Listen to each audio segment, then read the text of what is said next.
week, I had to take a standardized test to become certified to teach. Those in public and charter school systems must take standardized tests to pass their grade level and inadvertently receive federal funding for their schools. Standardized testing in schools in the United States has changed over the years due to laws.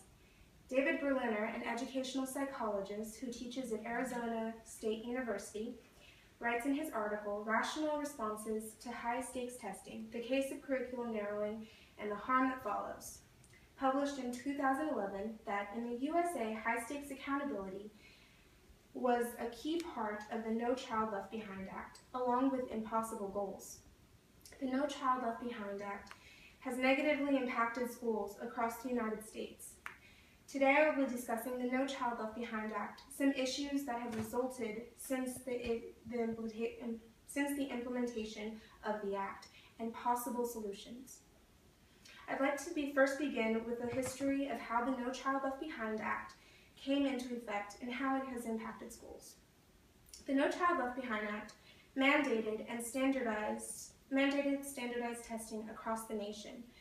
To understand the issues that are resulting in the No Child Left Behind Act, we must first look at the initial vision for implementing such an act and how the standards and demands are being pressed upon schools.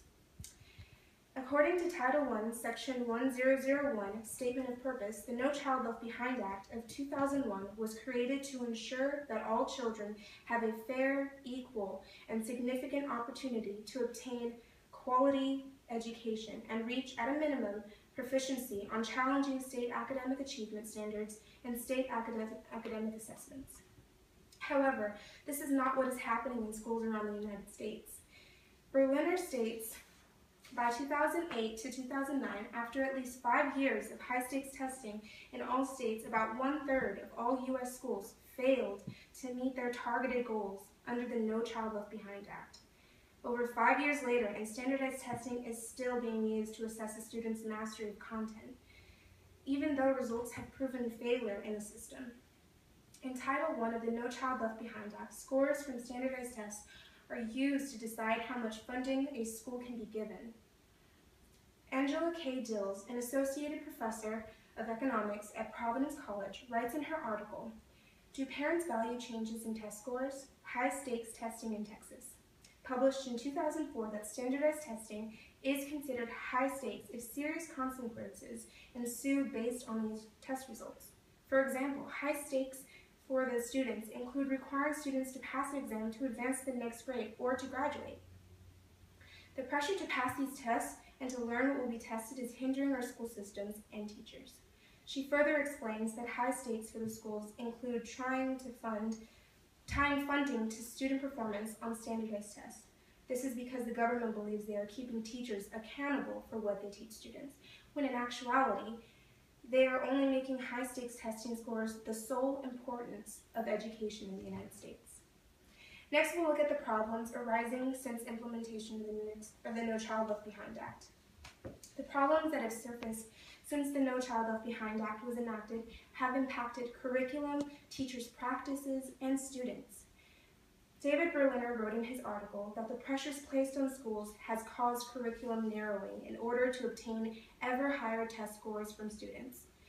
This is because tests are assessing the level of mastery for content students have learned. When a test does not match the content, when a teacher will adjust the content, when a test does not match the content, then a teacher will adjust the content they are teaching. Wayne Au, an associate professor in the education program at University of Washington, Bothell, writes in his article, Teaching Under the New Taylorism, High-Stakes Testing and the Standardization of the 21st Century Curriculum, published in 2011, that in one U.S. nationwide survey, 71% of districts reported cutting at least one subject to increase time spending on reading and math as a direct response to the high-stakes testing mandate. Under the No Child Left Behind Act legislation, high-stakes testing is becoming the subject to teach students because of the high demands placed on teachers for higher scores. George Morris, a Boise professor of education and public policy at Boston College and a senior fellow with the NBETPP, and Michael Russell, a senior research associate with NBETPP, wrote in their article, Paradoxes of High-Stakes Testing, published in 2011, stated that The National Commission on Testing and Public Policy also describes how pressure to improve scores on reading and math tests can narrow teaching to test preparation. When there is pressure to have higher test scores for federal funding, teachers are being inadvertently forced to teach the test. According to Madison Russell's research journal, 80% of teachers reported that there is too much pressure for high scores on the test that they had little time to teach anything that was not on the test. Supportive research from Berliner states schools' activities that might foster citizenship have been cut because of the need for more time in reading and mathematics. This illustrates how many subjects and programs that are not required for standardized testing are being filtered out from teachers' practices. As a result, instruction in subjects like science and physical education are down and affecting students in how they learn and grow. There is no quick fix to these problems that standardized testing has caused since the No Child Left Behind Act. But one solution that can be implemented is simply changing the type of test that standardized test is. Alshore and Schmaltz, both social workers and proficient in their fields, write in their article, No Hispanic Student Left Behind, The Consequences of High-Stakes Testing, published in 2006, explained, PBAs, which are performance-based assessments, are considered to be more authentic tests. This is because PBAs generally include exercises designed to provide a comprehensive view of a student's capabilities. There are other forms of tests, like criterion reference, which also assess a student's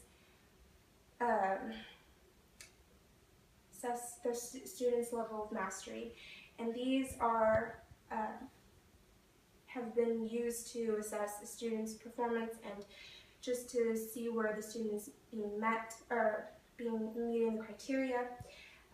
Another solution is to be aware of government laws that are being passed and that can affect students and our social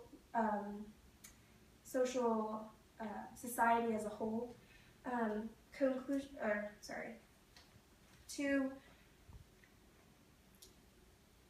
The No Child Left Behind Act mandated with these test scores. The No Child Left Behind Act has been a law that has affected our society as a whole and is something that can be helped through society by getting involved in the government and researching what laws are being passed and getting involved and just understanding that laws affect our society, and by learning and being aware of the problems and issues of the No Child Left Behind Act, we can only be aware and stop these before they happen.